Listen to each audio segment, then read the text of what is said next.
So I I am Dr. Anthony Bedu. I hope I'm clear. Please, can you hear me?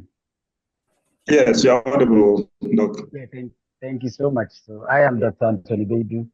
I'm a lecturer at the Department of Forest Science in University of Energy and Natural Resources.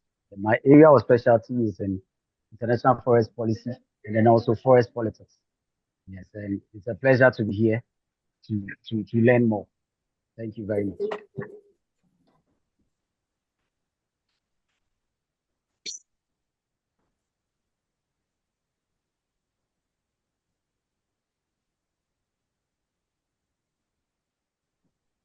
Okay, next person. We can all introduce ourselves. Right. Hello. Yeah, go Hello. ahead. Am I audible? I can hear you. Yes. Okay. Thank you. So I'm Dr. Kwaku Omnahesofo Asante, simply Dr. Kwaku Asante. And I'm a research scientist with the CSR Crop Research Institute. My background is in agronomy, social forestry, and environmental governance. And I also have another sustainable development, governance and sustainable development. Yes, so I'm glad that we can meet to discuss this long-awaited draft policy, and we'll be discussing a few things and eager to learn from your inputs. Thank you.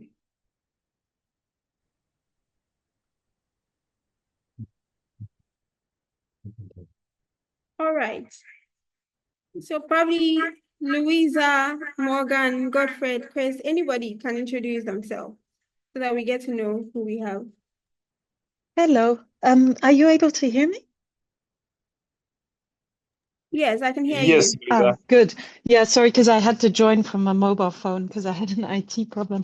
I'm happy to join today. My name is Louisa Morgan. I work at the Climate and Clima Coalition, and we sit in UNEP in Paris. So UNEP hosts us. We are a global partnership.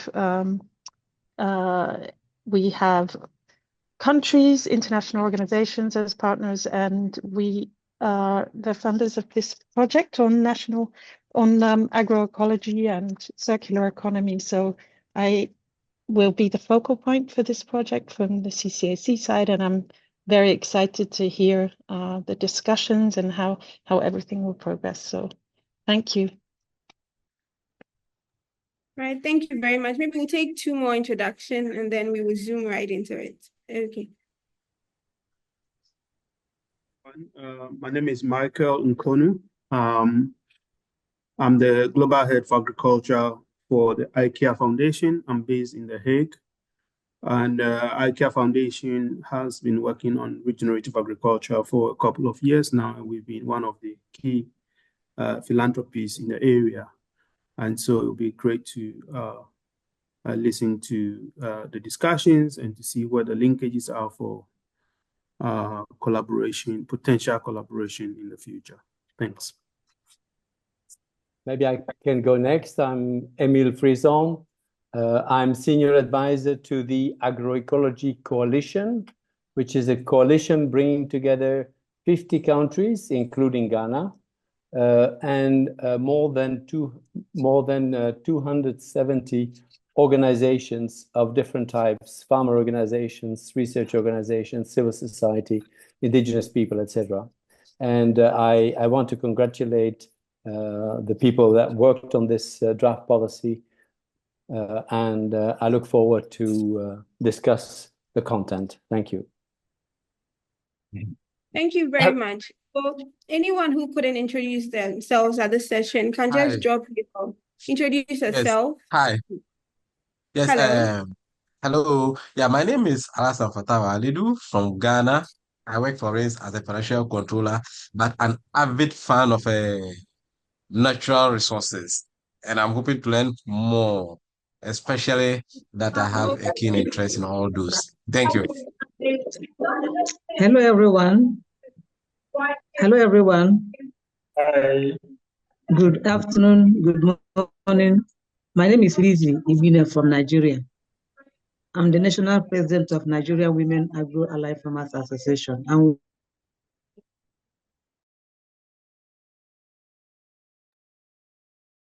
You're muted.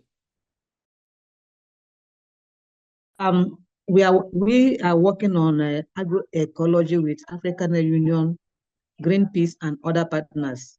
So I am happy to be here to learn from you and also to add value to what you're doing and what we too are doing in our own country. Thank you. Okay, thank you. So we'll end the introduction here, and then we will start the program. So if you couldn't introduce yourself, kindly drop your name, your affiliation, and the country for us. Thank you very much. And we are most grateful for you joining this webinar today. But before we start, let's go over a few housekeeping items. So first, kindly mute yourself unless you are called on to speak. We'll be very grateful. Everyone mute yourself unless you are called on to speak. Thank you very much. And then also we have a translation service available in French. To access it, kindly go on the floating toolbar below your screen. You'll see interpretation icon, and then you click on it and select French. And also bear in mind that this webinar is being recorded and you can access it after the webinar on our YouTube platform on ACE4ES YouTube platform. And then if you want to join in the discussions, you can drop your comments, feedbacks in the chat box below, also in the floating toolbar. And then during the Q&A section, you can use the raise your hand reaction on the reaction toolbox section to be able to get us to call on you to speak. Okay, thank you very much once again. And I introduced myself earlier. I'm Dr. Janet Edwini Shimboa. And I'll call on Dr. Clement Opon-Prepra to begin the program with a prayer. Word of prayer.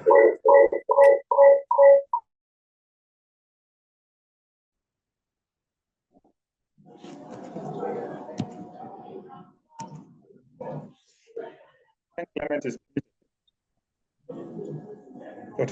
Dr. Clement, you are muted. You are muted.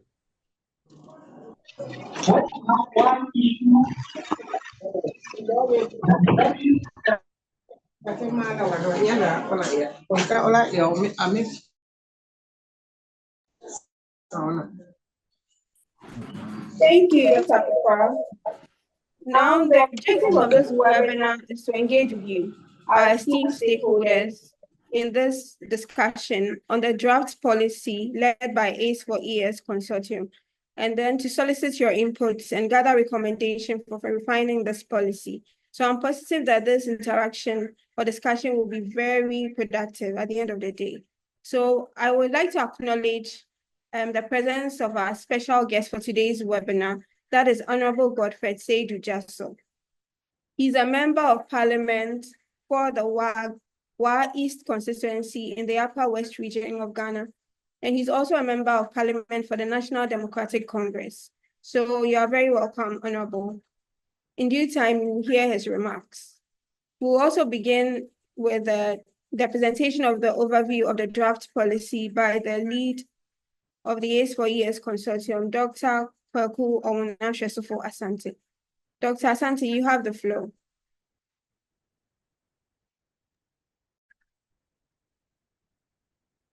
So kindly share. All right, thank you.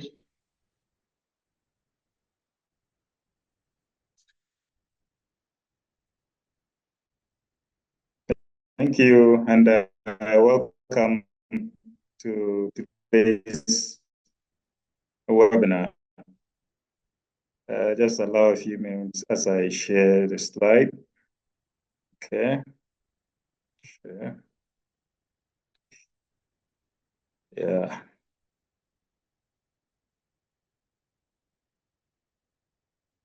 So please, is the slide visible? Yeah, it's visible now. Yes, it's visible. Yes. Okay. Yeah, it's All visible.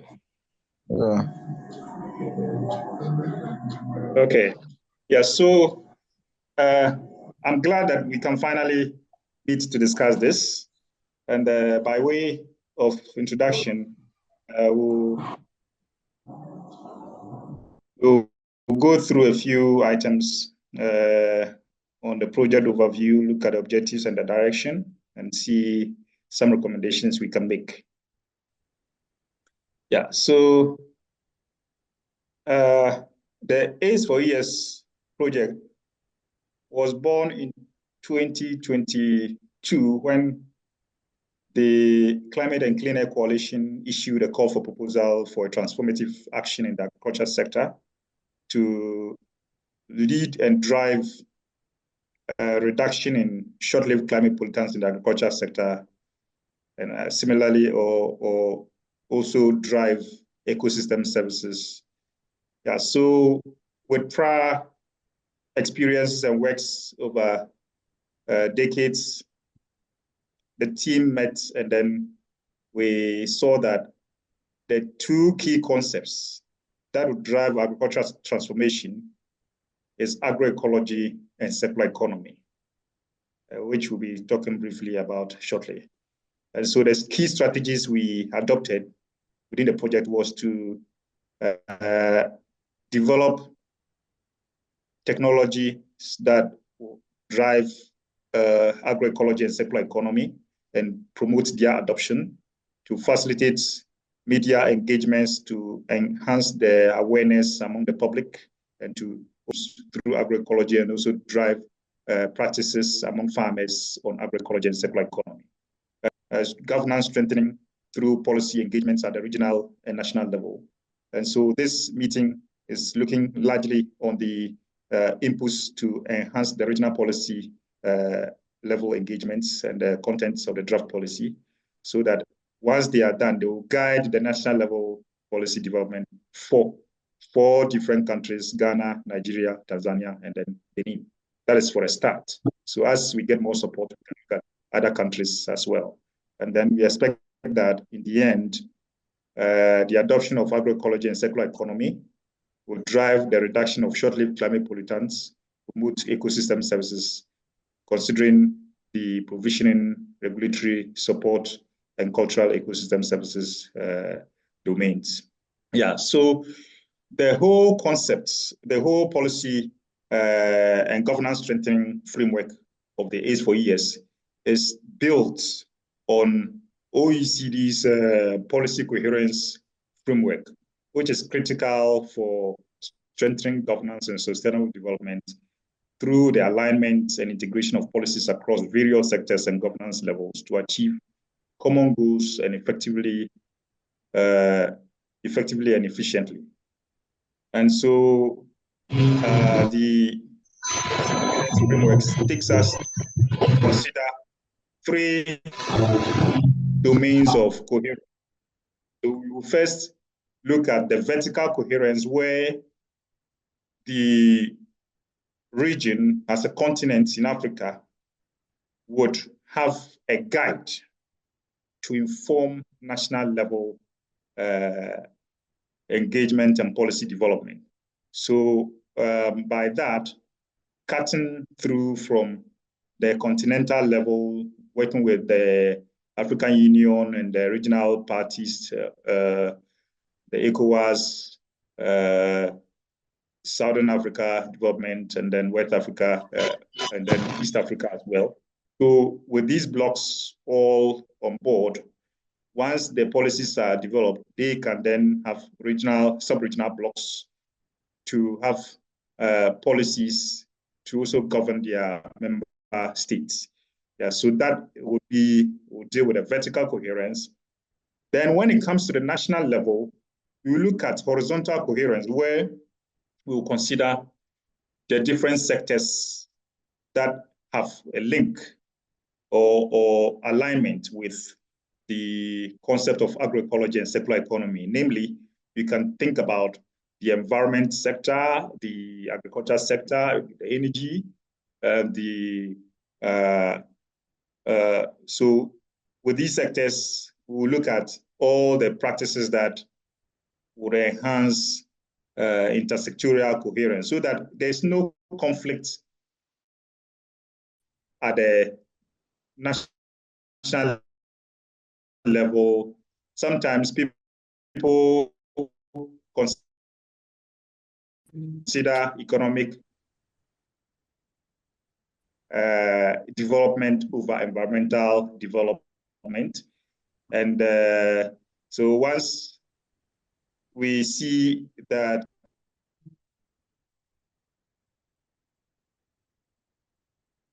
the economics are good, then we jump into conclusion that the practice then must be development practitioners that within the ecosystem services. Can't see him. And focus. Sorry about that. Sorry.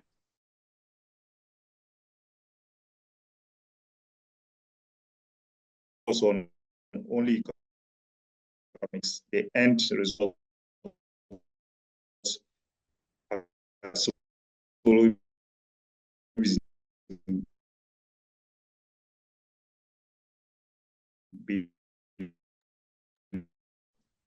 Kwaku, you are breaking. disaster. Can you shift your system a little? You're breaking up, mate. You're breaking up a bit. So I think you might. we look at Hello. circular economy.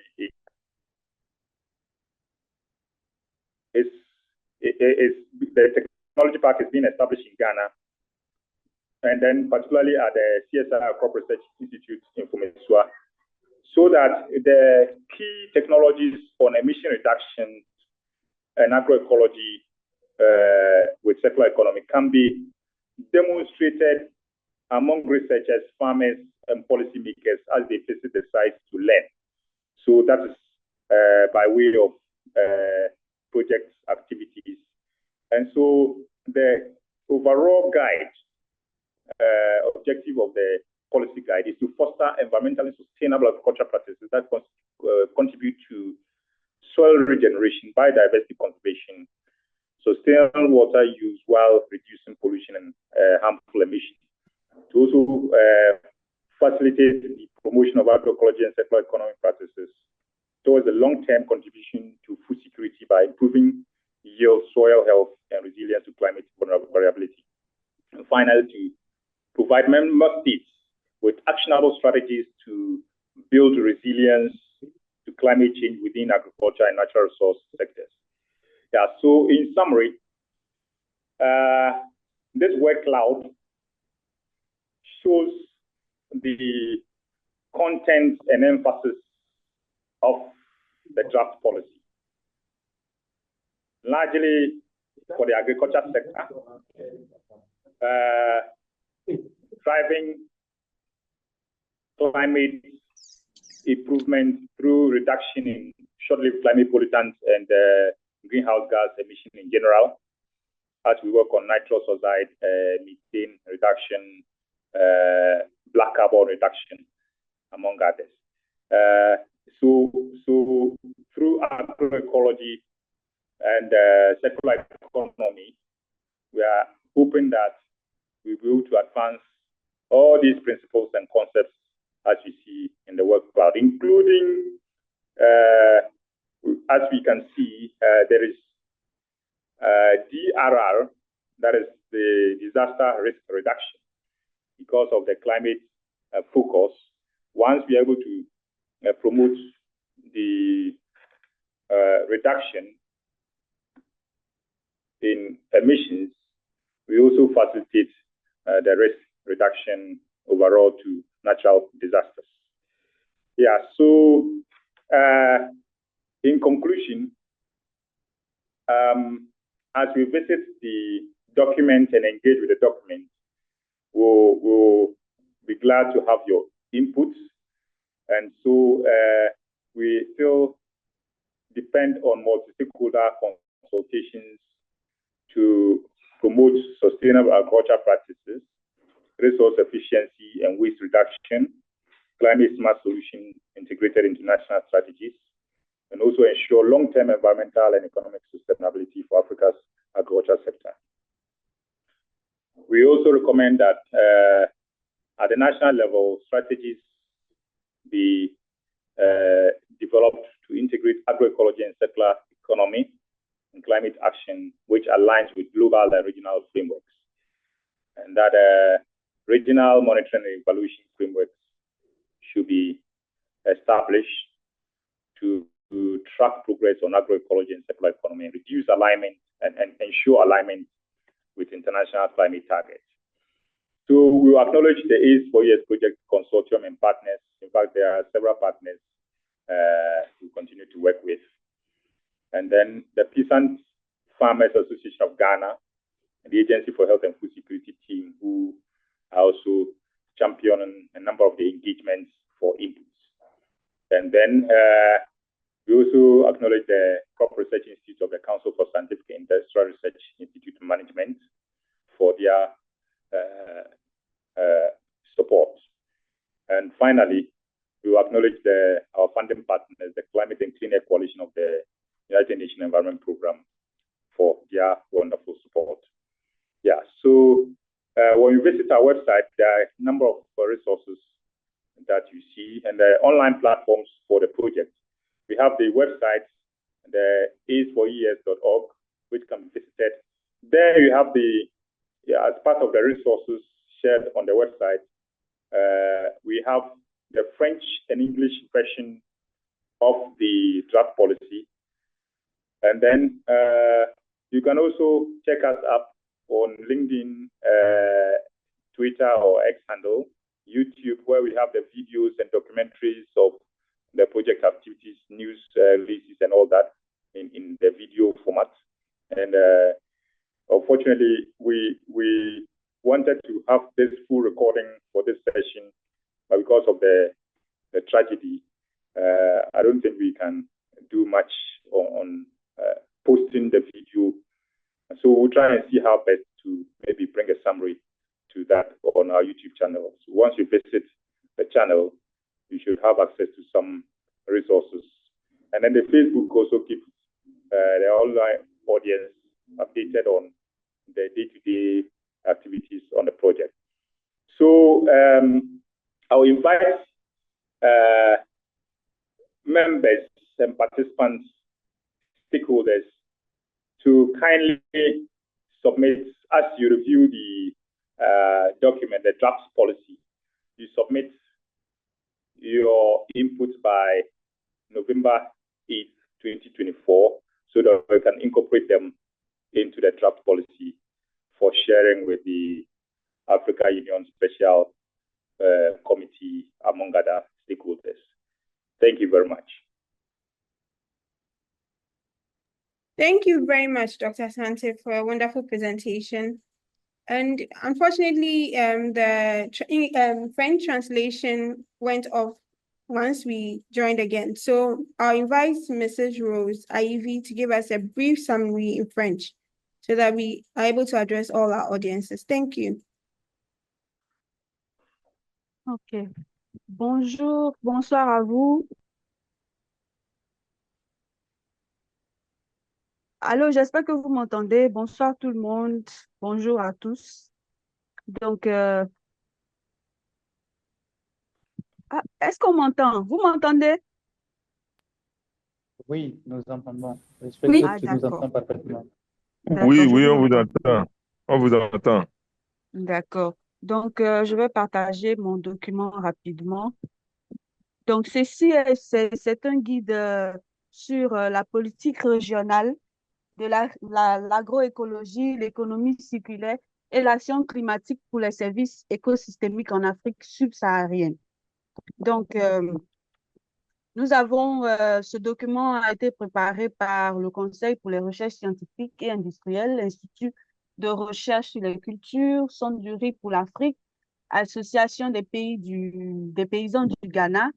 Oui, comme vous le savez, le présentateur est un docteur ghanéen, Agence pour la santé, la sécurité alimentaire, initiative, etc. Donc, qu'est-ce qu'on vise? Nous visons à tout d'abord, une minute s'il vous plaît, nous visons d'abord à promouvoir un cadre cohérent pour les pays africains d'Afrique, surtout les pays subsahariens, afin de renforcer les services écosystémiques, d'améliorer la sécurité alimentaire et de renforcer la résilience climatique grâce à des pratiques agricoles durables. D'accord? Donc, dans ce guide, le résultat d'évaluation va nous aider à rassembler des besoins approfondis et des consultations avec un large éventail de parties prenantes qui ont été déjà mentionnées. Donc, tout d'abord, nous allons parler des 5 piliers clés de ce projet qui est l'agroécologie. Donc, l'agroécologie, c'est à encourager l'adoption de pratiques agricoles durables qui améliorent la biodiversité, la santé des sols et la productivité des cultures tout en réduisant dépendance aux intrants chimiques, d'accord, et mettent en avant l'importance de l'engagement et de la participation des agriculteurs. Donc, on peut aussi parler de l'économie circulaire, qui est un autre pilier, et il sert à promouvoir l'utilisation efficace des ressources grâce à des pratiques de gestion durable des déchets tels que le compostage, la production de biochar, la production d'aliments pour animaux et la bioénergie. On peut aussi parler des services écosystémiques. Donc, les services écosystémiques se concentrent sur l'amélioration de la santé des écosystèmes comme la terre et l'eau, d'accord? Oui, qui est un guide qui pourrait plaider à l'adoption des pratiques agroécologiques qui restaurent les écosystèmes dégradés et améliorent la gestion des ressources naturelles. On peut aussi parler de l'action climatique.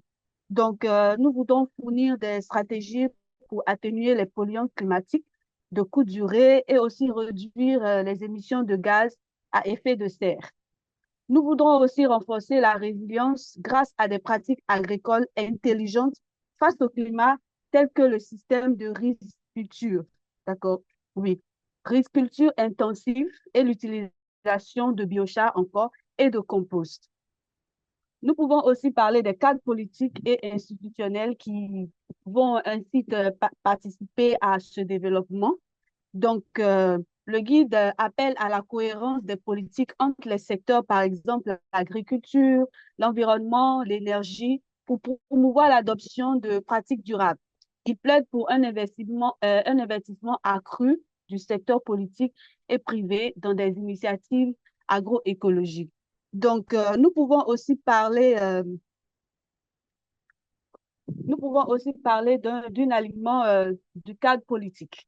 D'accord? Oui. Donc, le guide de politique régionale sur l'agroécologique, l'économie circulaire et l'action climatique, développé par le consortium ACE4ES et ses partenaires, est stratégiquement aligné avec les cadres mondiaux et régionaux qui voudrait garantir sa pertinence et son efficacité dans l'orientation de la transformation agricole durable en Afrique, surtout en Afrique subsaharienne. Donc, nous allons aussi parler des alignements politiques mondiaux, d'accord? Au niveau mondial, le guide de politique s'aligne sur les principaux cadres tels que les objectifs de développement durable des Nations Unies. On peut aussi parler en particulier de l'ODDE, fin zéro, ODD 13, action climatique, et l'ODD 15, vie terrestre. Donc, pour continuer, toujours sur l'alignement politique régionaux, ce guide s'aligne sur le programme détaillé de développement de l'agriculture africaine, qui est le cadre principal de l'Afrique pour la transformation agricole. Et aussi, ce guide soutient également les objectifs de la déclaration de Malabo sur la croissance accélérée et la transformation de l'agriculture depuis 2014, qui promeut une croissance agricole inclusive et résiliente face au climat. De plus, ce guide politique est conçu pour soutenir la zone de libre-échange continentale africaine en améliorant la productivité agricole durable contribuant aussi au développement des chaînes de valeur régionales et à la sécurité alimentaire. Ce guide aussi contribue également à l'agenda 2063, l'Afrique que nous voulons, en alignant ses stratégies sur la vision à long terme de l'Afrique pour la transformation socio-économique. Nous pouvons aussi parler un peu des défis agricoles, comme la dégradation des terres, l'insécurité alimentaire, c'est-à-dire que, par exemple, malgré le rôle central de l'agriculture en Afrique, on peut dire que 282 millions d'Africains souffrent de sous-alimentation, oui, et la dépendance est excessive à des méthodes agricoles non durables telles que la monoculture et la forte dépendance aux intrants internes, y compris la semence hybride importée et les produits agrochimiques, a encore accentué la pression sur les terres. Ce qui fait que malgré qu'on cultive beaucoup, on n'a pas assez, d'accord, en tant que continent. On peut aussi parler des défis environnementaux et climatiques. Donc, l'Afrique est vraiment touchée de manière grave par la crise climatique mondiale. Le continent ne contribue qu'à 3% des émissions mondiales de gaz à effet de serre, mais il subit de graves impacts du changement climatique. On peut aussi parler des émissions des GES, c'est-à-dire les polluants climatiques de courte durée, en particulier le méthane et le carbone noir, sont des contributeurs majeurs au changement climatique. Nous pouvons aussi mentionner la vulnérabilité élevée au changement climatique. L'agriculture en Afrique est très vulnérable aux impacts du changement climatique. Seuls 4% des terres agricoles au Ghana sont irriguées. On peut aussi parler de la perte de biodiversité. L'Afrique, de plus en plus, perd sa biodiversité à un rythme alarmant. Donc, le continent a déjà perdu 20 à 30% de ses espèces de mammifères, d'oiseaux, d'amphibiens depuis 2019.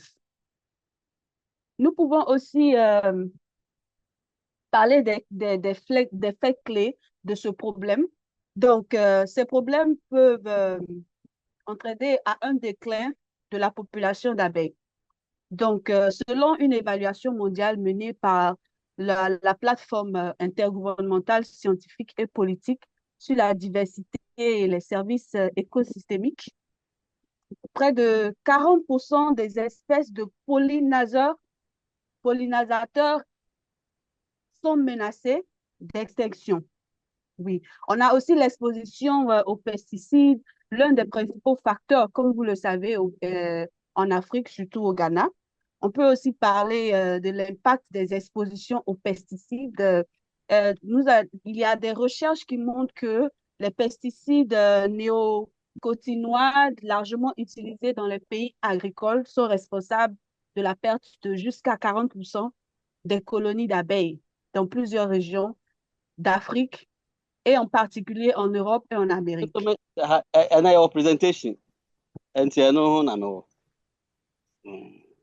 On peut aussi, avec tous comment dirais-je, ces problèmes, on peut aussi parler de la perte économique.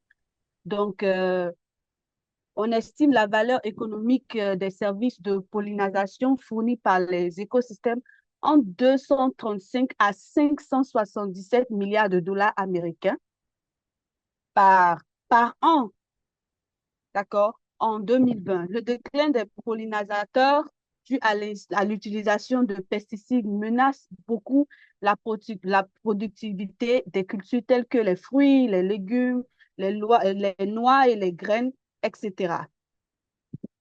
Pour continuer, nous pouvons aussi élaborer sur les tendances des populations de papillons. On peut aussi parler des pollinisateurs sauvages, tels que les abeilles solitaires et les bourdons, qui sont également gravement affectés par l'utilisation des pesticides. Donc, on peut aussi parler des déchets agricoles. En Afrique, l'Afrique génère environ 35 millions de tonnes de déchets agricoles, dont la majorité est sous-utilisée. Seule une petite fraction est convertie en sous-produits précieux comme le compost ou le biochar. Donc, parlons un peu de l'inclusion des femmes et des jeunes dans l'agriculture en Afrique. Donc, les femmes et les jeunes sont sous-représentés dans le processus de prise de décision en agriculture malgré leur rôle crucial. Parce que en Afrique, les femmes représentent jusqu'à 50% de la main-d'œuvre agricole en Afrique subsaharienne, mais elles ont un accès limité à la terre, aux ressources et aux intrants agricoles, selon la Banque mondiale. Donc, nous pouvons aussi parler des lacunes politiques et investissements. Okay, Rose, Malgré can you wrap up for us? Okay, thank you. OK. On peut aussi parler, on peut proposer des pratiques agricoles de durabilité comme la diversification des cultures, l'agroforesterie.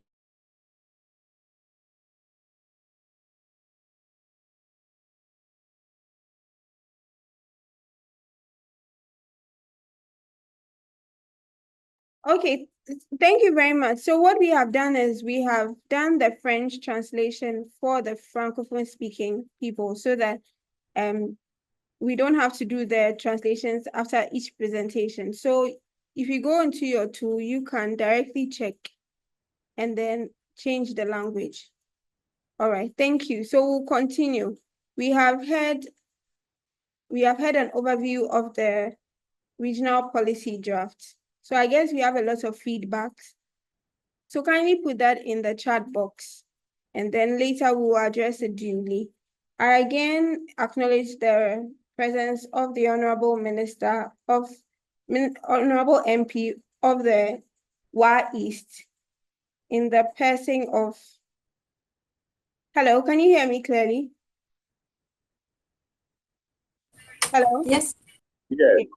Honorable Godfred Seydou Jasso, you are welcome to our webinar today, and in due time, we will hear him give his remarks. Thank you. And then continuing, we have a 7 panel to have a discussion for about 20 minutes on the regional policy document that we have seen. So I'll introduce them briefly, and then we can start engaging with them. So for the entire audience, kindly drop some of your feedbacks and comments, and then at the Q&A section, you can ask your questions and also comment.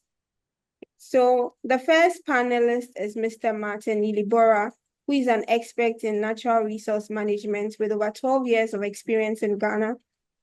He specializes in community-based natural resource management, climate-smart agriculture, capacity building, and environmental compliance, empowering communities through sustainable farming and enterprise initiative.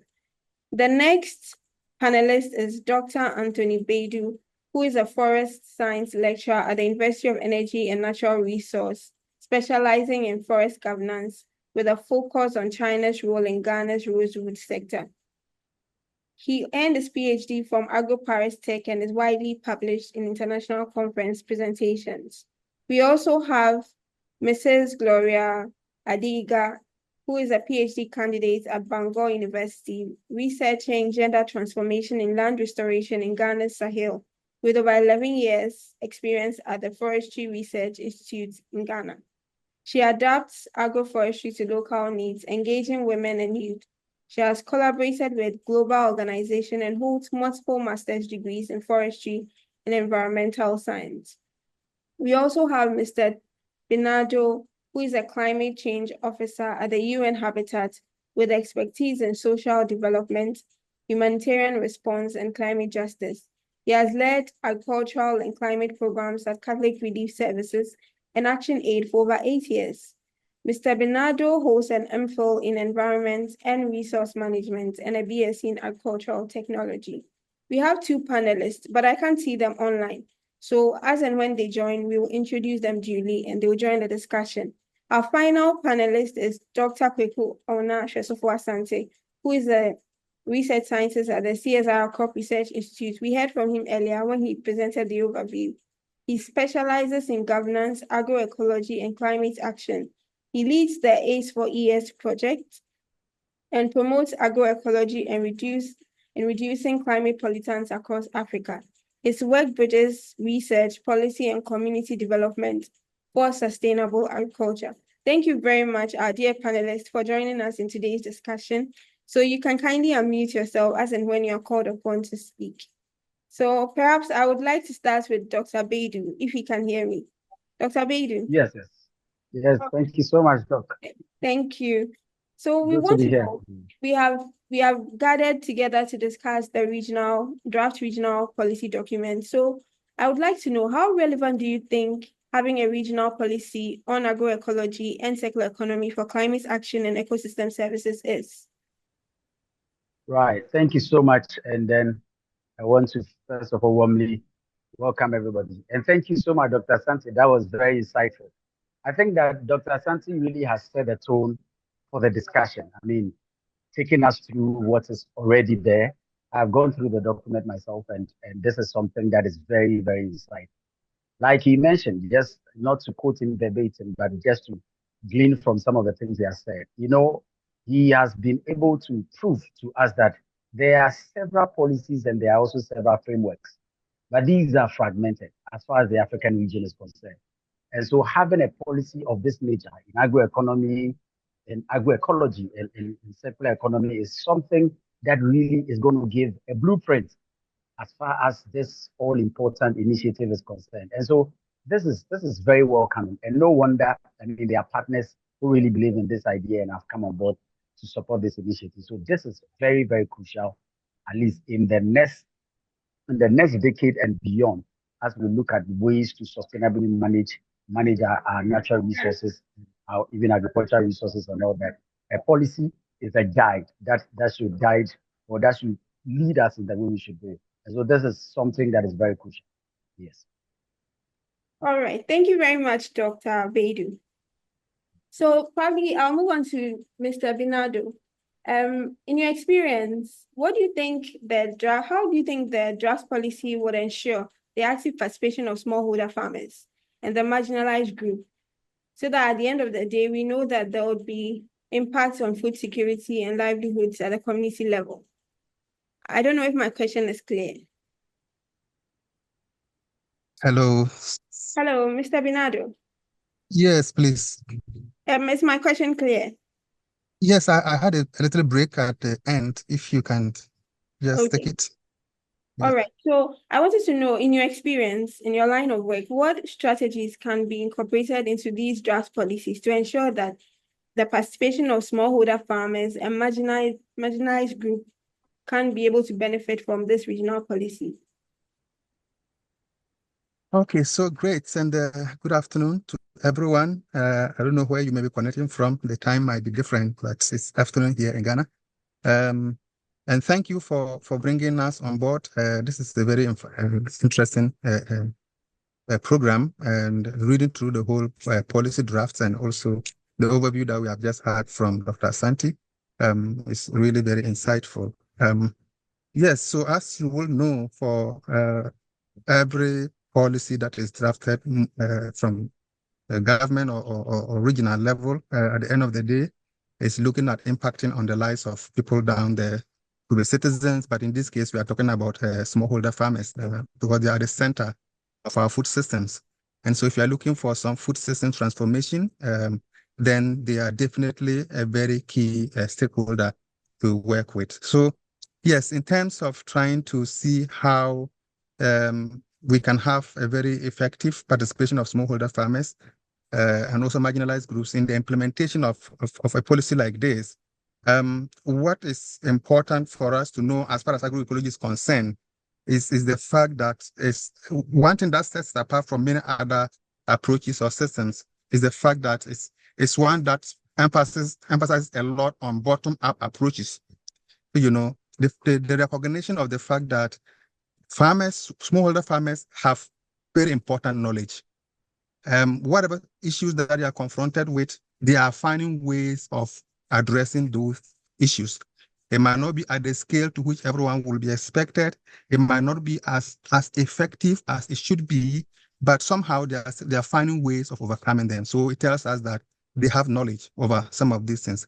And so for a policy to succeed, you really need to build on this existing knowledge that these farmers have, working together with them, understanding how it is working for them, also understanding what constraints are there and how can we work collectively with them to overcome these challenges. And so that is how a policy like this, for me, can see resonance and can also have an effective implementation.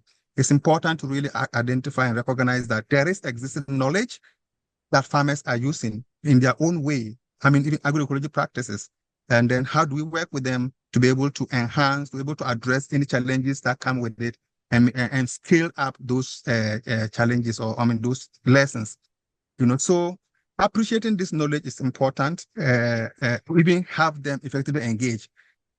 Sometimes some technologies come as if they are consumers of it, as if they are passive in the whole development process, then you tend to have challenges in terms of their implementation, and even their acceptance of it. But once they get to understand that their knowledge is even appreciated and recognized, and that, yes, there are challenges, and so they become a very active part, and then they can contribute to solutions, and they also own the whole process of implementation. And I think that this is one thing I see also in this policy coming up.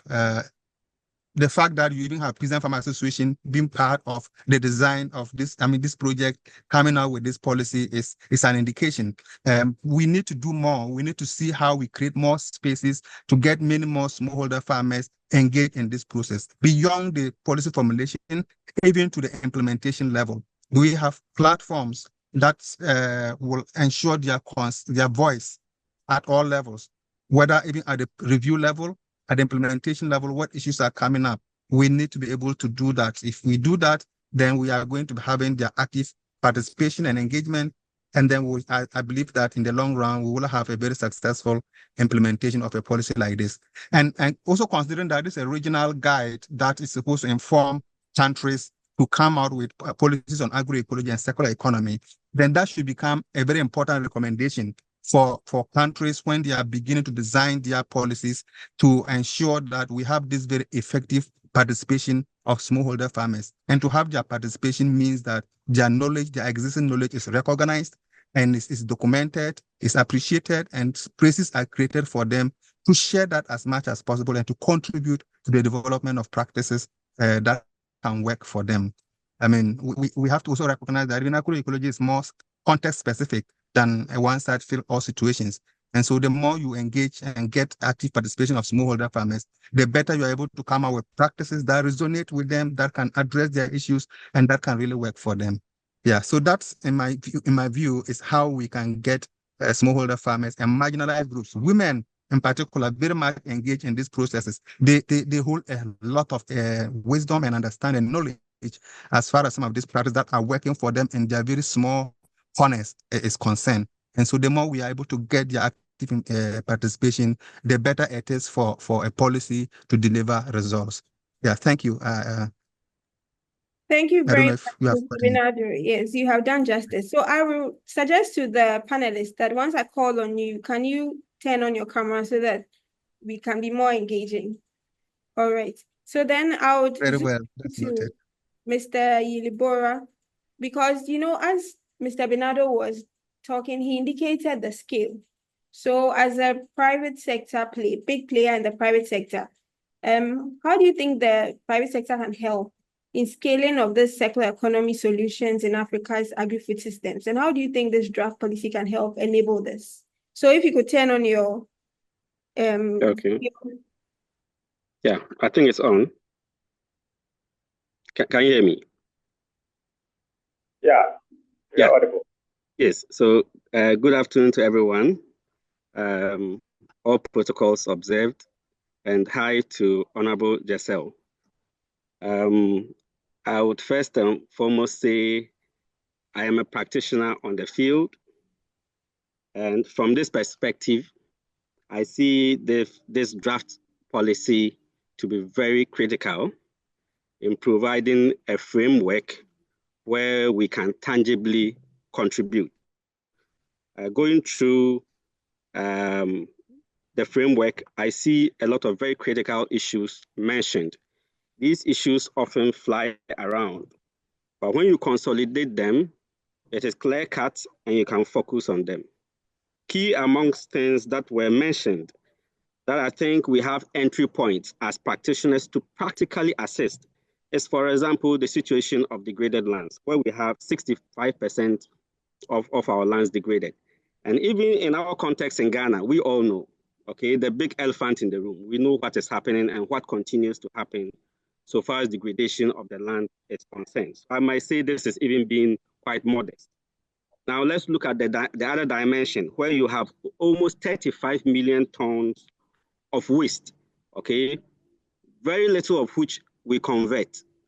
By virtue of the fact that even when we want to convert them, the technologies and innovations to convert them to very productive materials in good amounts, it's a problem.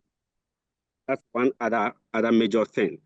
The last I'll highlight on, which is very dear to my heart, is about women. We know the labor force is generally women, but their real place in terms of value to them, in terms of land to them, is very, very, very minimal, which I think is not rewarding enough for them. Now, these key things have all been highlighted in the draft document. And I, as a practitioner, I often like to go to the tangibles to say, what do I offer? Apart from complaining and talking about the problems, what do we have to offer? And yes, we have very smart technologies within the space of climate smart agriculture, within the space of the circular economy, which we can contribute to transform this situation, to change the narrative. For example, I would mention in terms of degraded lands, we know about the ZIPITs, but we here have developed innovations that includes using the biochar we have already mentioned. How many people are aware of charged biochar? Is there the possibility that we can transform the waste and get more from the waste by virtue of, for example, incorporating indigenous bacteria, okay? And then marrying this waste with the biochar and getting something incredible and something that replaces a large chunk of the chemical fertilizers that have become even a problem for us. Yes, we do have these technologies. We can dictate technologies that local people can easily adapt. For me, I always say, is it efficient?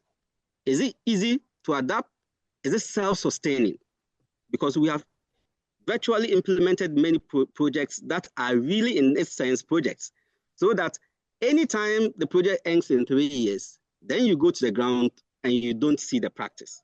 Can we start to bring innovations that are self-sustaining? Innovations that generate revenue? Because if value chain is not incorporated in whatever we are doing, I think it's just a matter of time before it's another story. Yes, we have these technologies. And when it's time to dilate on some of these practical technologies and how they are done, I'm happy to contribute. So I'll leave it at this and I say, yes, this is a starting point. We have a framework and we have entry points, and we from the private sector are ready to contribute and change the narrative. Thank you very much. Thank you very, very much, Mr. Ilibora. And it's interesting that you mentioned gender in this discussion. So I'll go to Mrs. Adeiga. So as Mr. Ilibora was discussing, gender was a key consideration. So what do you think are the key gender considerations that draft policy should address? We know we've said a lot in the draft policy, but in your line of expertise, what are they? And then how should the draft policy go about addressing this? Okay, so kindly remember to turn on your video. Thank you. Yeah, hello to everyone. I hope I'm audible enough. And I guess both Tontie and Martin alluded to some of the, and also Dr. Asante alluded to some of the gender constraints or challenges that are in existence. And I'd like to say that for many of the gender interventions that we know usually are dealing with the symptoms of the challenges as opposed to addressing the underlying influences that actually hinder women or other marginalized groups from participating in interventions or innovations relating also to agroecology. So I think policies must start looking or must consciously address these gender challenges by adopting transformative approaches that unpack the challenges, not looking only at symptoms, but looking at what barriers contribute to these symptoms. And we know that I'm based in the North, so one of the key challenges have been very much related to cultural norms, the perception of the woman's place, things like whether the woman is a farmer or not, what access she has to the land, what types of land use she has access. All of these influence the types of interventions that practices that women can adopt. And these can hinder a practice that's more sustainable and contributing to women's livelihoods in the long term. So the policy must, I again say that must look at how to influence these gender transformative, these gender challenges in a transformative approach that then really unpacks and peels back and look at the underlying causes. And Tonte also mentioned that these are also context specific. In the north of Ghana, where I'm based, it's a patriarchal landscape. Women have limited access to fertile farm lands for cultivation. But in a different context, there might be different gender considerations to think about. So we're having these context-specific gender considerations, and then adopting transformative approaches, I would say, would be a very key component that the policy that is being formulated should address. Thank you. Thank you very much, Mrs. Adeiga. So before I continue, we can see your feedbacks in the chat box. We will engage shortly. Thank you, keep it coming, and we like the interaction. And then we just had one panelist join us, Mr. Bismarck Norte. I hope you can quickly jump into the discussion. And so we talked about a lot of challenges facing the farmers. Can you throw more light? So this goes to Mr. Norte, Bismarck Norte. Can you throw more light into how the draft policy can address specific challenges facing smallholder farmers, particularly in accessing resources, markets, training, subsidies, and technical assistance? This question is coming to you because he is in charge of the Peasant Farmers Association of Ghana. And then, so we would want to know from the farmers' perspective, what are the challenges and how can this regional policy document assist? Okay. So Mr. Norte, can you turn on your camera and then answer us? Thank you. I'm not trying to turn on the camera. Yeah, I want to see your face.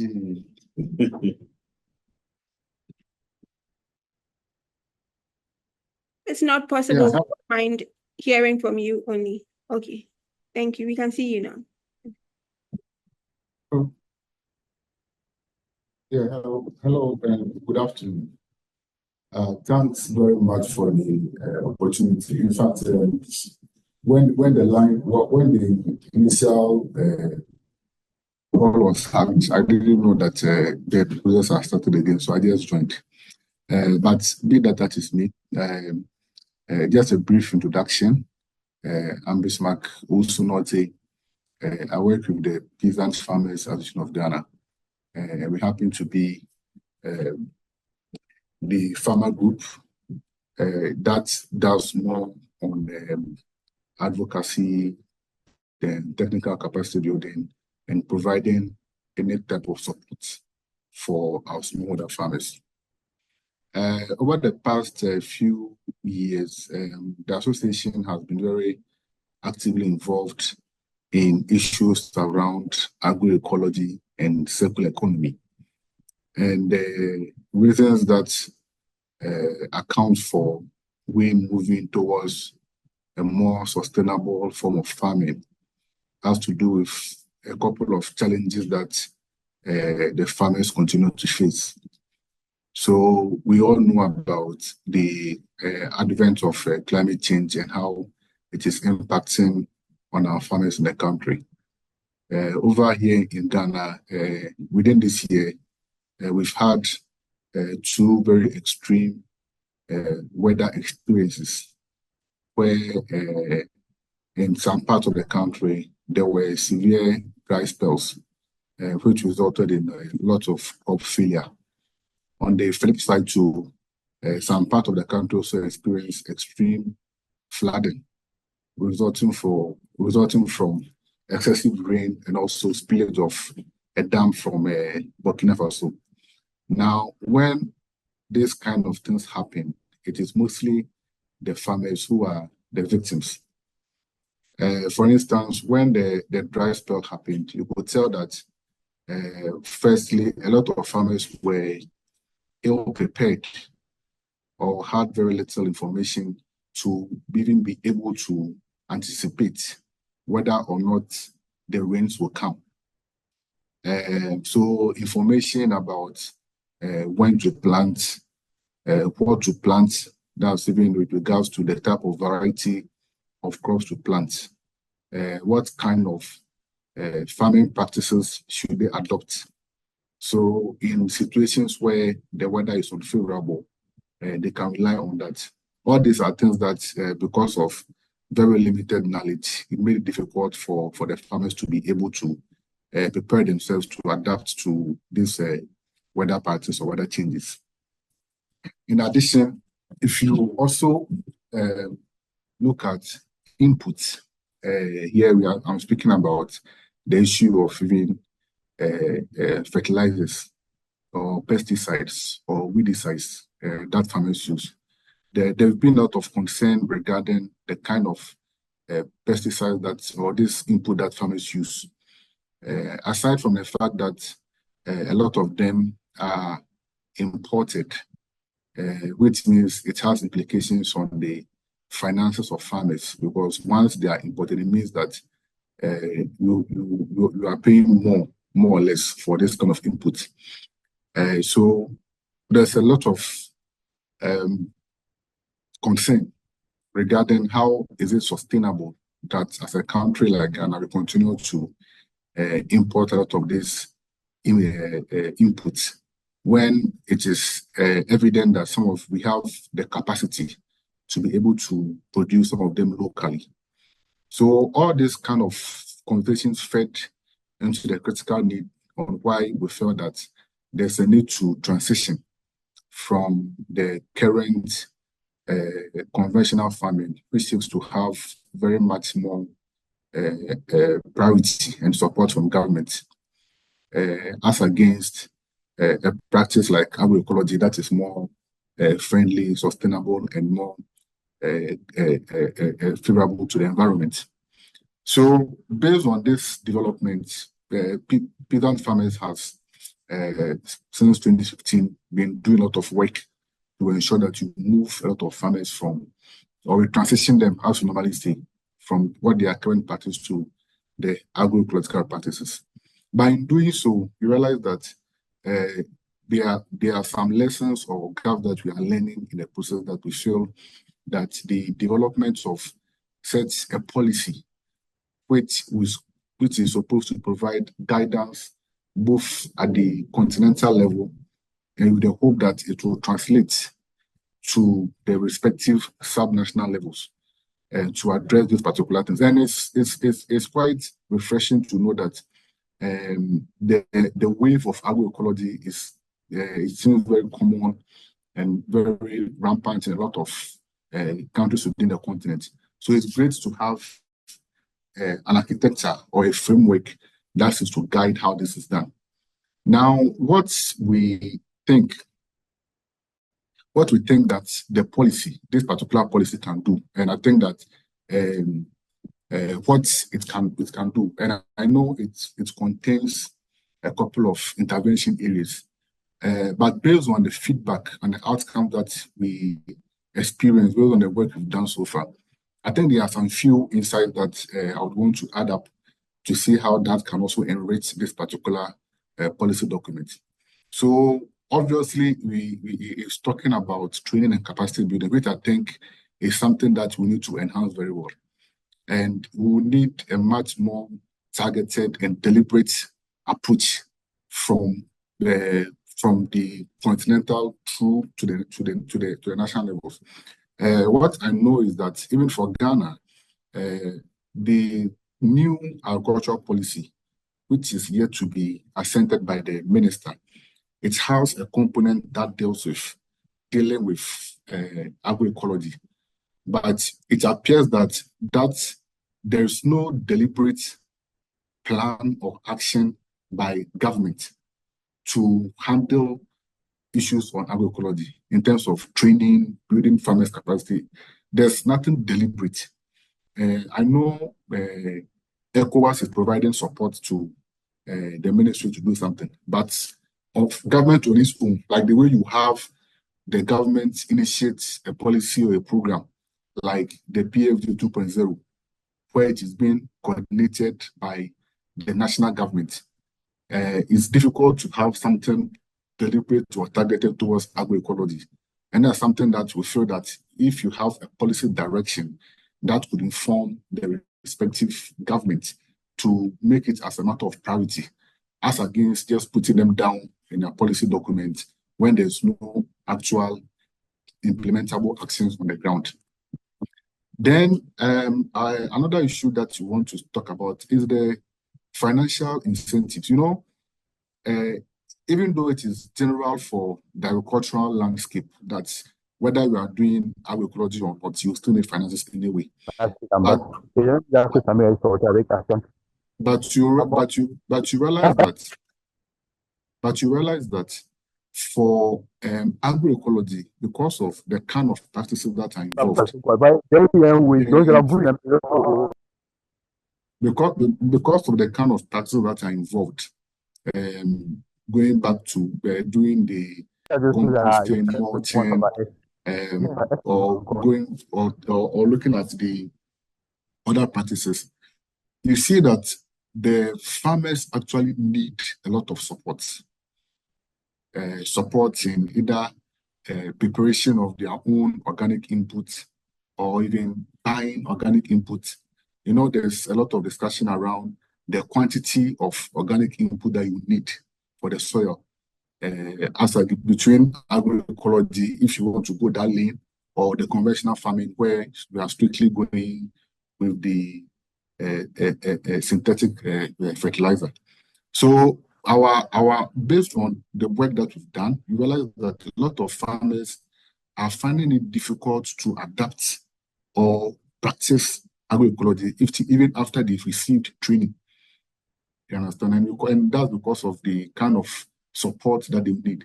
So if there could be a financial architecture that is deliberately targeting farmers who are ready to transition, I think that's an area that we can also help farmers who are able to do that.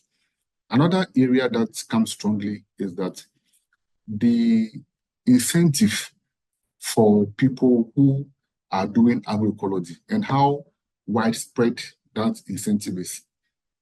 I know in Accra and other capitals within the continent, areas where they sell organic products or organic food, those food actually have a premium price. But you realize that that avenue is not very broad enough to capture a lot of farmers who are ready and willing to go into agroecological farming. So their motivation to continue doing that with the expectation of earning high revenue is not there. So it's a bit difficult for them. Then the issues around technical assistance that I think we need to do. And then I spoke about market support, which I think is very, very crucial. So in a nutshell, I will end here. And then if there are any other feedback, I'll take it from you. Thank you very much. Thank you very much, Mr. Norty. So we will wrap up the panel discussion with a final question to Dr. Asante. So we know this is one example of a good stakeholder engagement that you have done. It's very laudable. But I would want to know what mechanisms are in place to ensure there's ongoing stakeholder engagement and feedback during the policy implementation.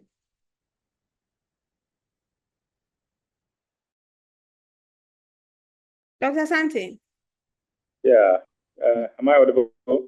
Yes, you are. And if you can turn on your camera. Okay.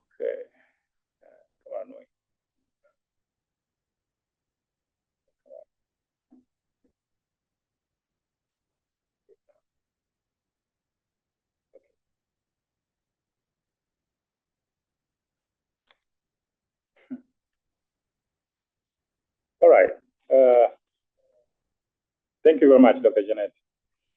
Yeah, so there are a number of engagements we expect and feedback we expect.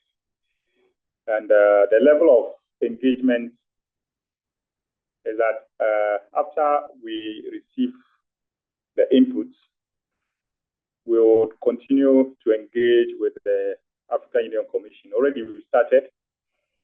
They have the drafts. They are looking at the contents, and we'll be holding follow-up meetings on the contents, and then including, in fact, the first meeting, they included some sections which have been addressed in what has been shared currently. And so the engagement continues. There'll be a couple of meetings before the settled draft is shared with the special committee on agriculture, blue economy, and yes, SEBI, environmental sustainability, that division. Yeah, so there's that engagement going on. After a while, when things settle and the special committee is okay, then we expect that this policy will move on from the special committee to the commissioner for agriculture and environmental sustainability to consider the endorsement. Yeah, so there are no clear timelines, but the engagement processes and the endorsement process we expect to be complete at least around the middle of 2025. Yeah, so that's the general plan of engagement and consultation towards the endorsement. Yeah, we are hoping that the processes can be expedited as we continue to incorporate the feedback.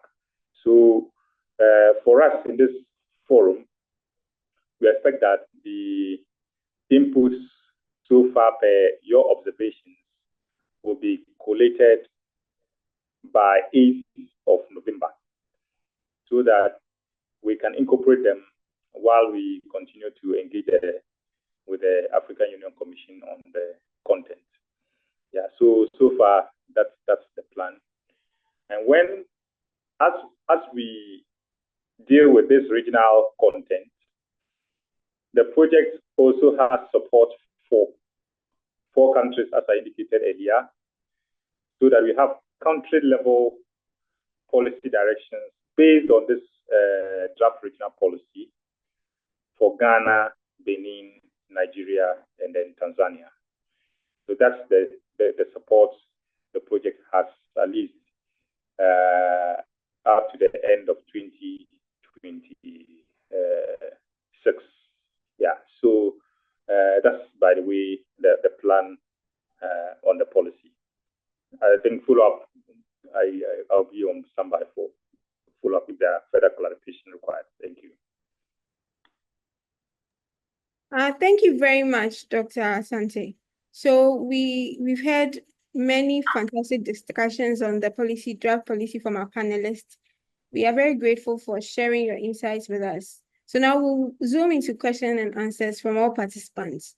So how you help us is either you drop the question in the chat box or the comment or feedback, or you raise your hand and then I'll call on you and you deliver it personally. So all these can be found in the floating toolbar below the screens. So I'll wait for a hand raise or question, but in the meantime, I'll read some of the feedbacks we've got. So from Mr. Mohammed, he says, really, farmers' knowledge in policy formulation and implementation is paramount to sustainability, which Mr. Bernardo liked.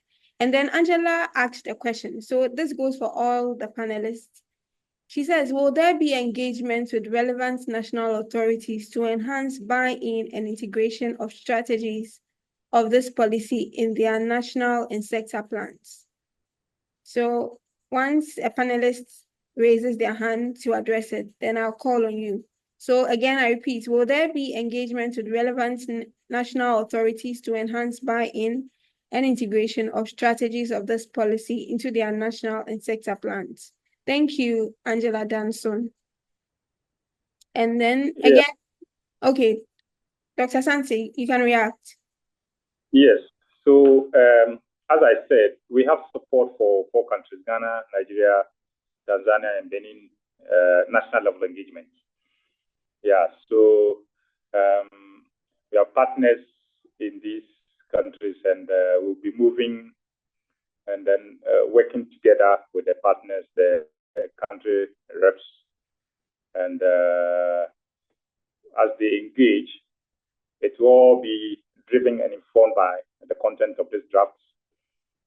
So they will first be engaging these drafts so that by the time it comes to the national level engagement, they would have already been aware of what is expected, and then that will facilitate the national level policy engagement. Yeah, so that's the plan.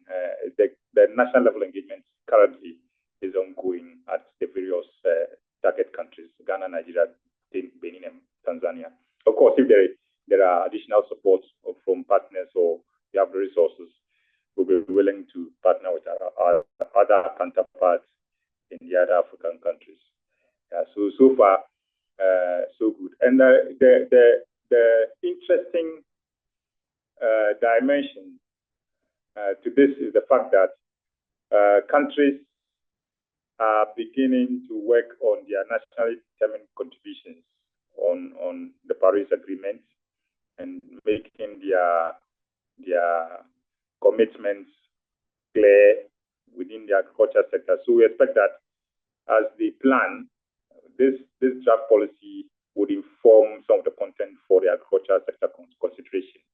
Yeah, so these are the level of advocacy we are encouraging within the national level space so that we can achieve ecosystem services, climate action on agroecology, through agroecology and circular economy. Yeah, thank you. Thank you, Dr. Sante. Angela comes again to say, great point. Affordability, accessibility, and sustainability of technologies are critical for scalability and greater impact. So this is a reaction to Mr. Ilibore's discussion. And then Mr. Mohammed comes, women empowerment in smart agriculture is smart agriculture. And he comes again to say, I think even if women don't have land, they can practice smart agriculture in their homes within the available spaces. And Mrs. Adega responds, true, we must identify these land use challenges and opportunities and tailor enhancement interventions to increase productivity. All right, so these are the engagements online. If there are any questions, you can raise your hands and then we can engage. This is generally for all of us. I think I have a comment or a contribution. Yes, please. Yes. So I think Gloria addressed it head on in terms of women participation. Yes, we do agree that land tenure is a big issue. And look, sometimes when you go to communities, it's very difficult for you to move the very big boulder. So what you do is that you try to look, are there low-hanging fruits that at least you can address to make people or women a bit more comfortable?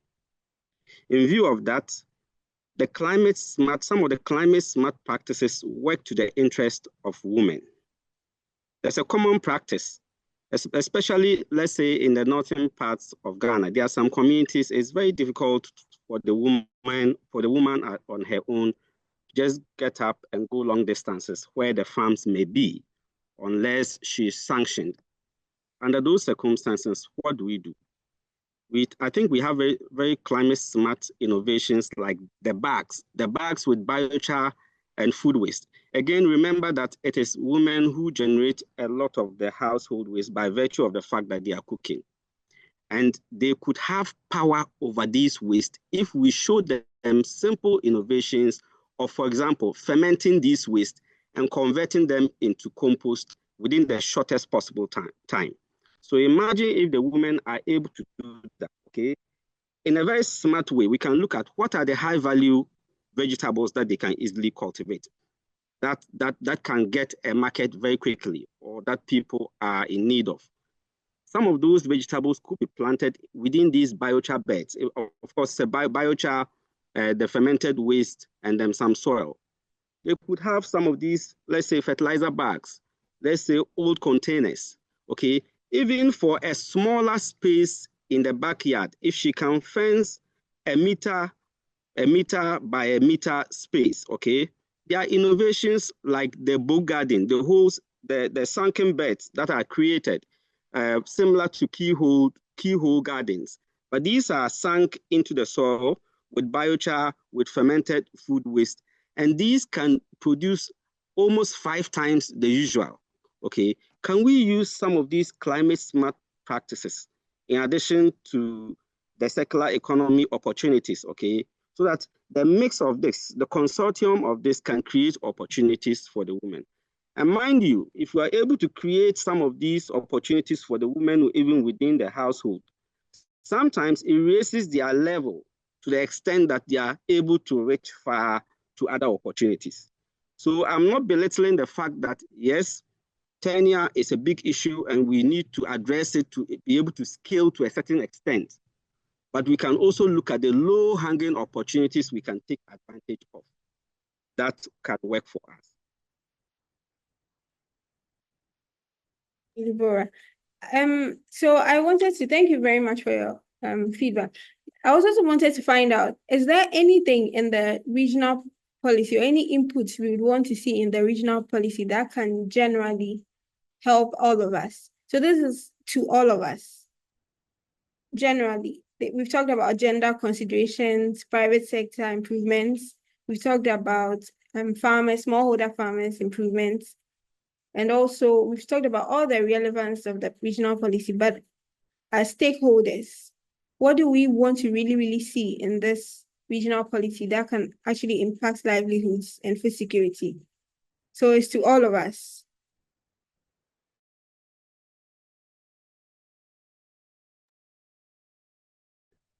Can I make a comment in respect of that? Sure, Mr. Ilroy. Yes. I'm very happy with what is spelled out within the framework, but I would like us to place a lot of weight in the aspect, beyond the aspect of the circular economy. I think we should place a lot of weight on value addition and value chains, because I'm very particular about how interventions can be self-sustaining. That is always my huge worry, that you just don't intervene or have entry and afterwards you leave the people. You just don't bring an innovation and then it ends there because it's difficult to adapt because of the various factors of efficiency, cost, etc. So I look forward to us placing a lot of emphasis on value addition so that these women can create opportunity from these climate smart practices. Beyond just for feeding, can they have access to certain markets, premium markets, etc.? I think that will be very critical. So, Mr. Bernardo, I can see your hand up. You can react. Yes, not a reaction as with regards to what Martin has said here, but in connection with what one is looking out for generally from this, I'm really happy that there is this framework coming up. What I'm looking forward to is to really see how national governments buy into it and begin to align the different policies and programs that are in existence in the food system, to this direction. That's what I am looking forward to. I know that it may take a while because, of course, we are all talking about a transition. I mean, nobody's just saying that it should happen immediately. It's a transition. The transition has to also be just. So as not to cause disruptions unduly, because we need to build the momentum, we need to build the practices, we need to, promote them as much as possible. But I'm really looking forward to that. We didn't have this before, and so if something like this is coming, it really gives hope that maybe in the next couple of years to come, we might, as countries, will be taking steps, proactive steps, deliberate steps, intentional steps, really towards promoting or transforming the food systems into one that really works better for people, for profit, and for the planet. At the moment, we don't have that. The context continues to reveal how fragile our food system is, right from COVID to Russia, Ukraine, of course, also the climate crisis. Somebody mentioned, I think Bismarck mentioned the drought spell, the extreme drought spell that we experienced in Ghana. I mean, East Africa, this is always like a perennial thing when it comes to drought and things like that. So all of these things bring into context that the existing food system is really not resilient. And from literature and from all of the background we are all discussing, agroecology comes handy to really provide a more resilient food system that can contribute to addressing the climate crisis in terms of reducing greenhouse gas emissions from the agricultural sector, and then also strengthen the resilience of the system against the adverse effects of the climate. So I'm really looking forward to governments really buying in and beginning to align policies and programs, in this direction. So that's the comment I want to make. And in regards to the question you have asked as to what we are looking forward to, that's what I'm looking forward to. Thank you. Thank you very much. Thank you very much. So I can see Mr. Roberts. I can see Mr. Roberts on the line. Okay, so then you weren't here earlier for the panel discussion, but I would want to throw a question to you. Are there any national and regional agricultural policies and frameworks existing that aligns with this draft policy that we are discussing today? And are there any government programs and initiatives that will help with being able to implement these policies? So let us know your thoughts on it. Okay.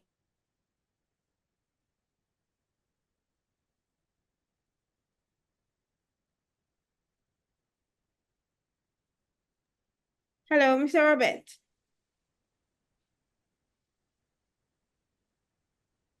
Hello. Hello. All right. I guess we've lost him. So then we'll move on. Any reaction to my earlier question? What do we expect to see?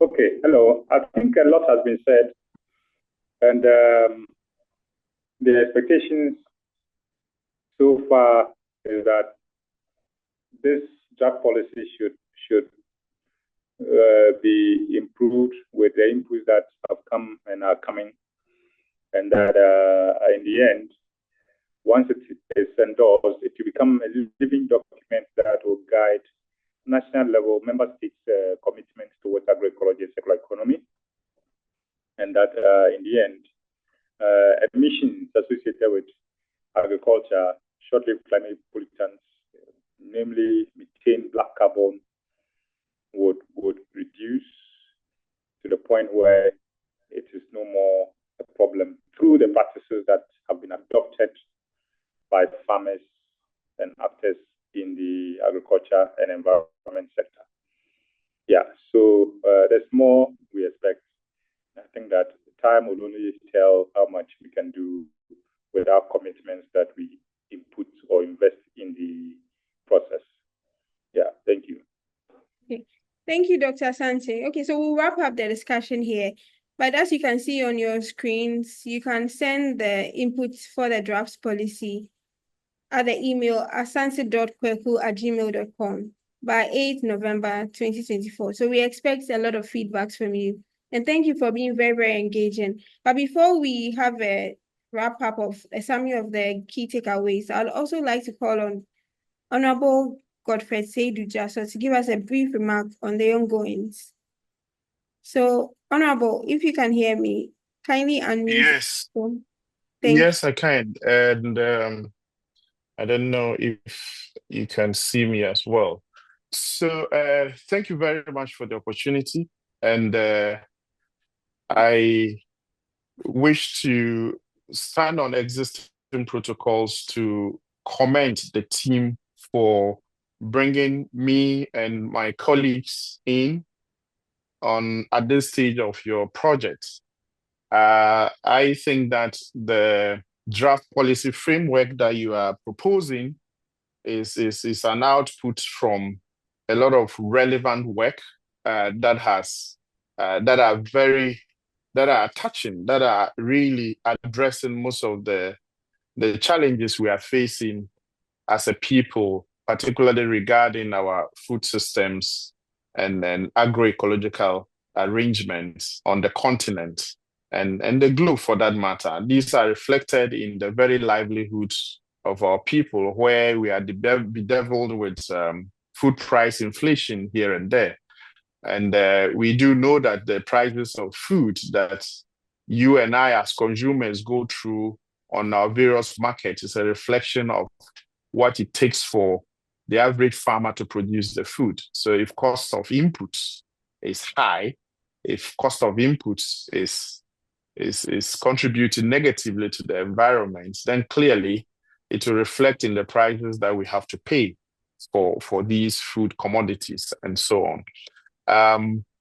I've noticed that this framework has given a very good background and made a good case around the very environments that we have, its carrying capacity, resource use, the fact that there are short-lived pollutants that we find in our environment and our production landscapes, and so on, how we on the continent are contributing to, our nationally determined contributions on agreements and other framework that we have signed on to, and so on. So I see it as a very rich framework that is addressing a lot of the concerns that we have on the continent.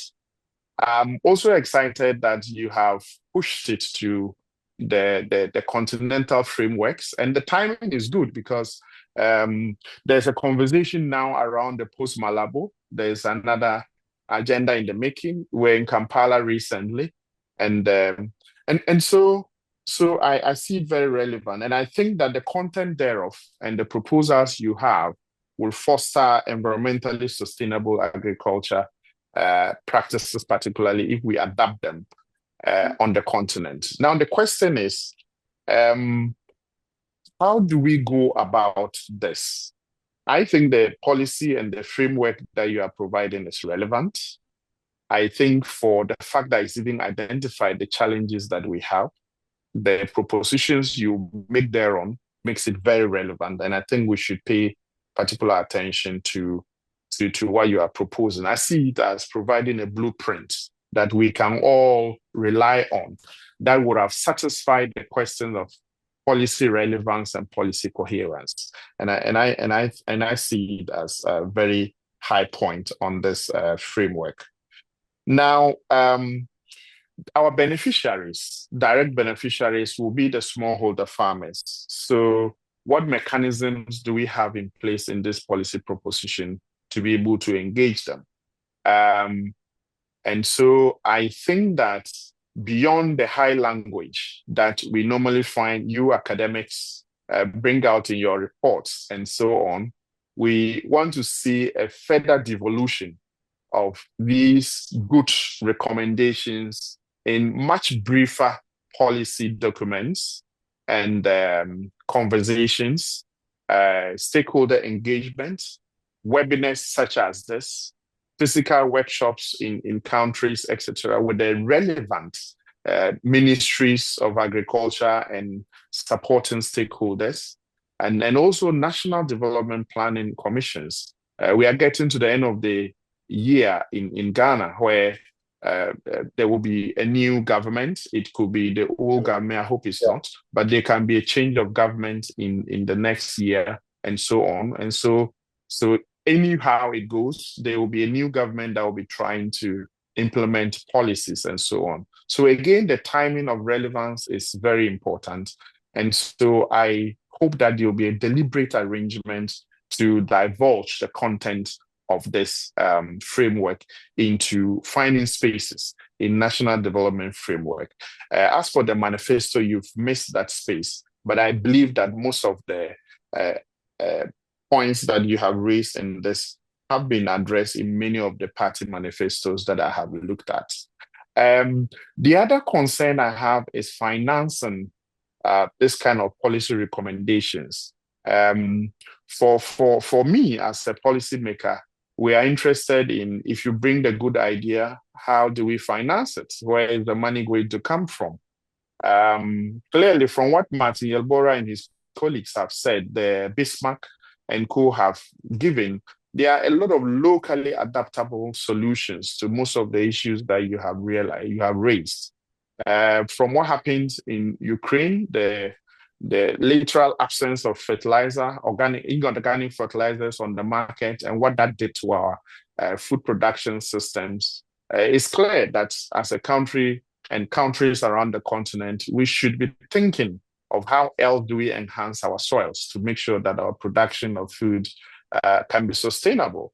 Clearly, the slow nature in how organic inputs support soils and therefore reflect in food production is a huge issue. But how do we get the education right for farmers?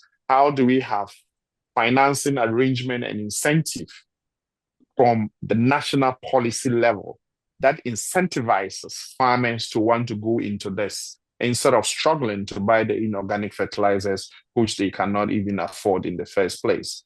And so I think that in the face of these, we can look at other incentives, how we can propose frameworks, supporting financing arrangement, and implementation adoption for this kind of proposals that you have brought as a continental framework. I believe that the issues are relevant. Any government, any policy maker will see sense in them.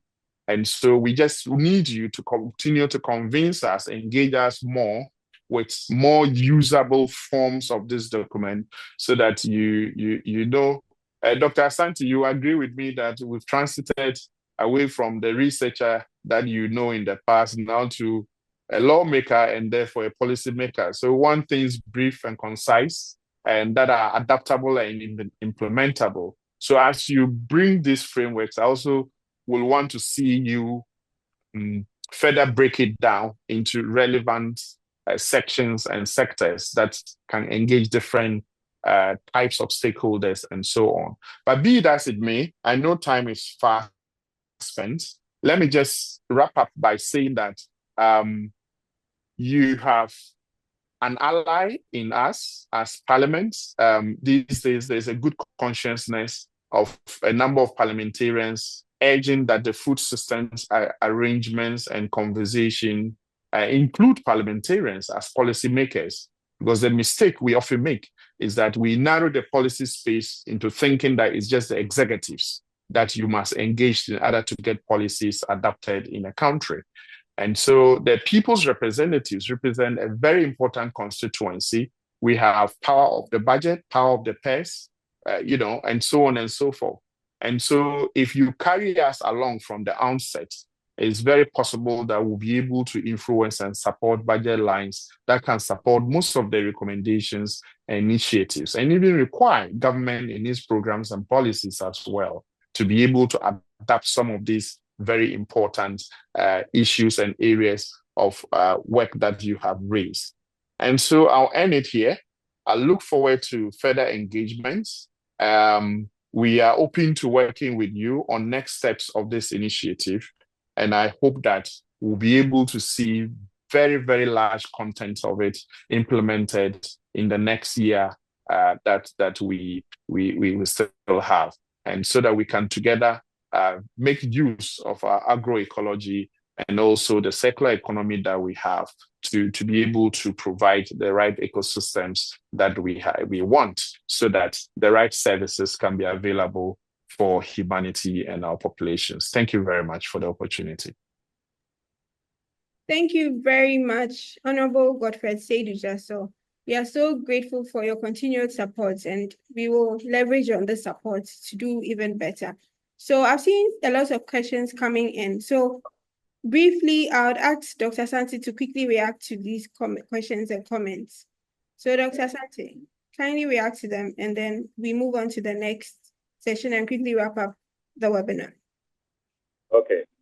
Yeah, thank you very much, Dr. Jaso, Honorable Jaso. The points are very well noted. In fact, we would not stop engaging with some of you guys because of your high level influence. And I also assure you that there will be a series of policy briefs and national level engagements, and we will rely on you to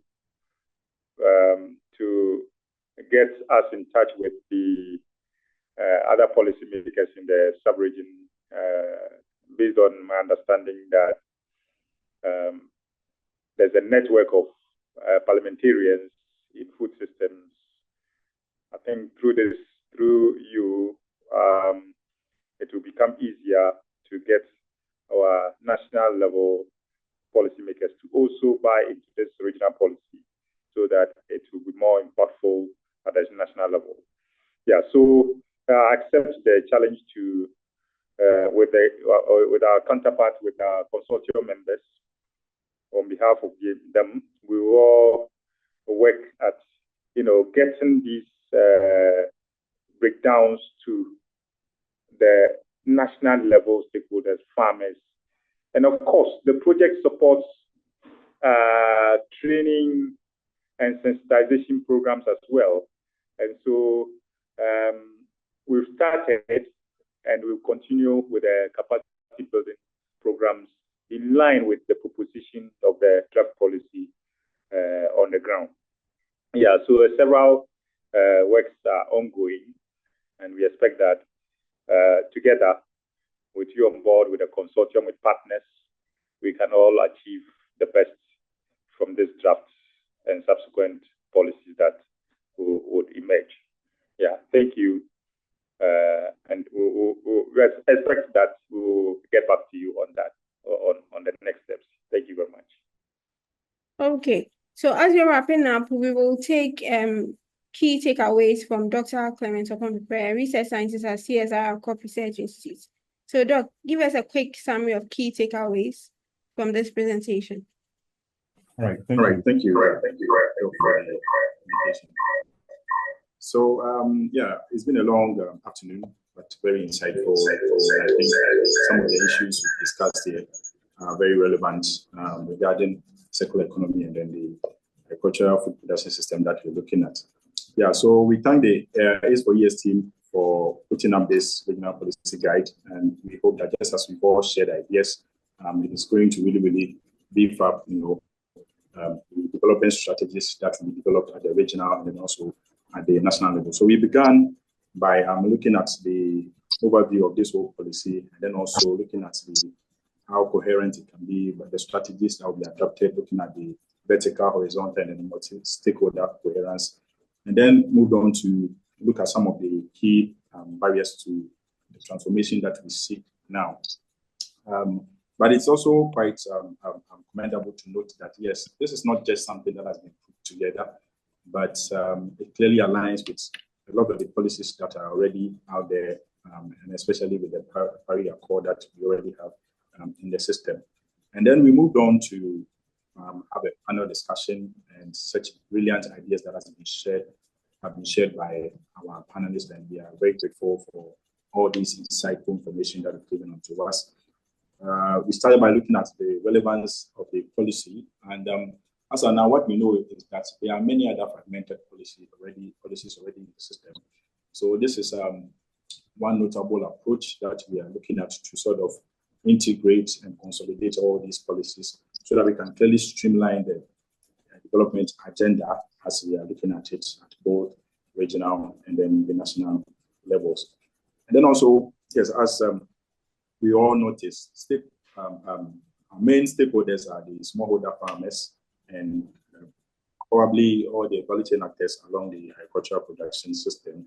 So yes, this policy also is making us realize that the farmers are themselves, knowledge banks, and they have quite a number of notable indigenous knowledges that when we sort of leverage on, we'll be able to help in the national development agenda. So it is something that we must clearly, have a look at and not just leave them as, they being only adapters or accepting technologies that we pose out there to them.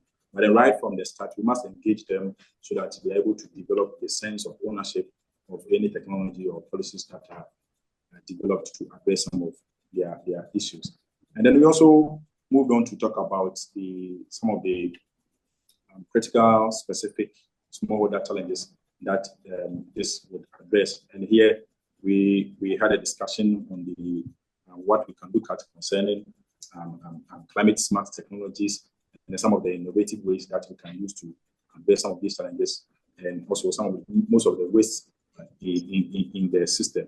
And then also we must also not forget that whatever technologies that we are developing should be very adaptable and self-sustaining, in that they are sort of regenerative on their own, that we don't need to go in for more money to be pumping into the system. But then these technologies should be self-sustaining so that they can sustain the farmers, and then also everybody who's adopting some of these strategies that we are putting out there. So this framework is actually a good starting point that we must all know. And then gender was also not left out. We cannot talk agriculture without talking about gender issues. And here, the key take home that we must all understand is that, yes, like I mentioned earlier on, there are a lot of systems, there are a lot of policies already in place, but these actions seems to more look at the symptoms of some of these underlying factors without actually addressing the underlying or underpinning factors that are leading to some of these things. So it is high time that we look at some of these underpinning factors rather than trying to address the symptoms that are coming out of these underlying causes. And then we also moved on to address how these policies can address some of the other smallholder challenges, like access to input markets and all the other resources. And here, it will be good to have be looking at agricultural systems that farmer can, rely on for information on how, as to where, how, and when to plant and all that. I mean, some of our panelists gave some information on the uncertainties we've had with our weather, especially in Ghana this year. And so if we have very good advisory systems, these can really help farmers as they adapt to some of these strategies and technologies that we are proposing to them. And then we would also need much to be done on training for capacity building using targeted and deliberate approach. And this was where we created by our rep from the Peasant Farmers Association. I think he is the director. Sorry if I didn't get that correct. But yes, that is a very good point that you've indicated to us. And I think we've all taken that in very good faith. And to make sure that, yes, we are not just stepping out there, but then whatever action we are taking henceforth is really deliberate and can really streamline the actions that can get to the targeted source that we want. So, yes, the discussions today has been very, very fruitful. A lot of questions have come in, and someone was asking whether this policy is for the country that is in Ghana or is for the whole South African. And I think it's a regional action that we are looking at here. So that is something that I would like to reiterate and also remind ourselves of. And I think lastly, we had also honorable member joining in to also share his piece. And it is good to know that, yes, they also have us in mind, and he made a very critical point that we shouldn't just limit the conversation to the executive body, but we must sort of spread it generally, and it will be helpful to have short briefs that can engage more stakeholders as we go on. So, as Dr. Kwaku Asante has already mentioned, this won't stop here. We hope that this is just the beginning of more such insightful engagement as we are all working to improve agroecology and the circular economy in the sub-region and in Ghana as a whole. Thank you very much for your attention. Okay, thank you very much, Doc. We are grateful for your giving us the takeaway. But as we are bringing this to an end, I'll call on Dr. Kwaku Asante again to give his closing remarks. And I'll be grateful if he could react to this question from Robert Ashali. A game changer, how is this a policy document? How is this policy document a game changer in our landscape? So kindly react to that. And Mr. Manduna indicated, I might have missed it. What are the envisaged next steps once the policy is completed, such as adoption, dissemination, implementation at the national and regional levels? Also note that we have dropped the policy guide again in the chat box for your attention and your feedback later on at asante.kwaku@gmail.com. So Dr. Asante, kindly react and all right. Yeah, so thank you very much for the input and the summary. I think that so far, I'm glad that we have good recommendations to follow up. And I also appreciate the feedback received from partners on this platform so far. Yeah, on the request for clarification on the level of transformation for the draft policy, and let me say that our speed of work in achieving the policy outcomes have not been very fast because of the fragmentation that we experience, as I indicated earlier. Policy fragmentation, action fragmentation, institutional fragmentation, silo approaches to works have hampered our drive towards sustainability, particularly within the agriculture sector. And so that has not been very fruitful in the action that we've all subscribed to by the Paris Agreement and other associated agreements. Yeah, so this coherence policy, I'll call it, the overall agenda for putting agroecology and circular economy is to ensure that all the principles aligning with all the fragmented policies that we have are actually brought together so that in addressing agroecology and circular economy, you'll be addressing about 14 or more policy directives. And that makes it transformative. So if we have more adoption, if you have farmers within the region adopting agroecology and circular economy, it means that we'll be reducing emissions, we'll be driving soil health, we'll be promoting biodiversity and so many other parameters within the ecosystem services. And that makes it transformative. And so it's important that we all unite in advocating for the decentralization. This one at this level is a guide because regionally once we have this policy adopted, it would inform regional level investments. And those investments may not necessarily influence all the countries in the region, but one or two countries might be influenced. We expect that once the adoption takes place, it would subsequently inform the policy processes and outcomes of the national level, where the actual action happens, where the farmers are, where we expect to see the change.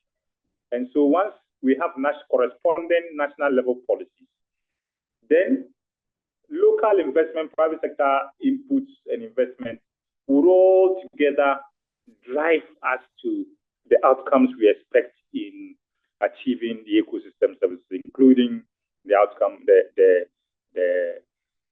objectives or the targets on climate action. Yeah, so we expect more of the support, more of the advocacy and engagement, training, capacity building, even media engagement, so that in the end, the message we are driving home will really sink and cause the transformation we want. Yeah, so we'll be on standby. I think you can, once the emails have been shared, you are free to continue to engage us through email, through social media handles and all that. Yeah, so I wouldn't want to take too much time. Let's be in touch from here. Thank you very much. Thank you very much, Dr. Asante. We are very, very, very, very thankful. We've understood from all this discussion that the change that we want to see happen, it behoves on us to do that ourselves. So I want to thank again Honorable Jasso for joining us for this all-important discussion. Our esteemed panelists, Dr. Baidu, and then Mr. Roberts, Mr. Binado, Mr. Norte, Mr. Ilibora, Mrs. Adeiga, and Dr. Asante himself. We are very, very grateful for all our participants. Thank you for joining us. And we hope to engage you on other platforms in other engagements. So thank you very, very much. Keep your eyes opened for our other events. And again, remember to share your inputs on the draft policy to asante.kweku@gmail.com. We are bringing this program to an end, so I'll ask Dr. Opompepra to give us a closing prayer. All right. Sorry, Lord, we thank you for a successful webinar. Thank you for our panelists, for our honorable member, for the time to be putting this webinar success. Pray that these discussions that we've had in this yes, not just be something that has been said and left on the table, but put into actionable points that can be taken into better what we are looking for. We ask that give us the strength to continue in such deliberations and get organization activity. Thank you. In the name of Jesus, we pray. Amen. Amen. Thank you very, very much. And bye-bye. Till next time. See you. Yeah. Bye-bye. Bye-bye. Thank you.